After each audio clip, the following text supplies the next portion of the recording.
The Lord be with you. And with your spirit. The proclamation of the Holy Gospel according to Luke. Glory to you, Lord. Jesus said to his disciples, "Suppose one of you has a friend to whom he goes at midnight and says, 'Friend, lend me 3 loaves of bread, for a friend of mine has arrived at my house from a journey, and I have nothing to offer him.' And he says in reply from within, 'Do not bother me. The door has already been locked, and my children and I are already in bed. I cannot get up to give you anything.' I tell you, if he does not get up to give him the loaves because of their friendship, he will get up to give him whatever he needs because of his persistence. And I tell you, ask and you will receive. Seek and you will find. Knock and the door will be opened to you. For everyone who asks receives, and the one who seeks finds, and the one who knocks the door will be opened. What father among you would hand his son a snake when he asks for a fish, or hand him a scorpion when he asks for an egg?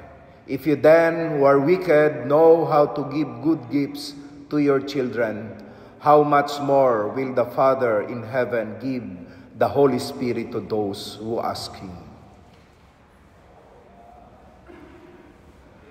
The Gospel of the Lord. Praise to you, Lord Jesus Christ. In the Middle Eastern culture, the guest of a family is the guest of the whole community. And this person knew who baked the bread for that particular week, because there's in the Middle Eastern culture there is a common oven of the community. So he persisted to provide something for his guest. My dear friends, whenever we ask from God, we are asking that through prayer. Prayer of petition. And our attitude is a childlike attitude, not childish attitude. Diba? Kahit matanda na tayo, pahingi. I asked Karen a while ago, "Karen, do you have candy?" "Meron, Father."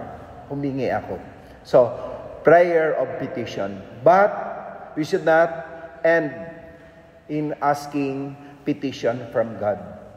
So, another aspect of prayer is the prayer of submission.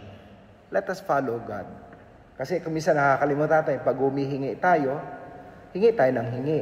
But we are not sometimes there are occasions wherein we are not submitting ourselves to the will of God. Among us Filipinos, we have a very beautiful cultural trait. And that trait is damayan. Allow me to ask this question in Tagalog. Ano ang salitang ugat ng damayan? Karaniwang sagot, in-expect ko na yan, damay. Pero sa akin, ang salitang ugat ay dama. Damihin mo, di ba? There are 3 words that we can digest from the word damayan. Dama, damay, ayan. Ayan, dama mo. Ayan, damay ka. Nadadama ng Diyos ang ating pangangailangan. So, let us not only pray the prayer of petition, but we should also pray the prayer of submission. Amen.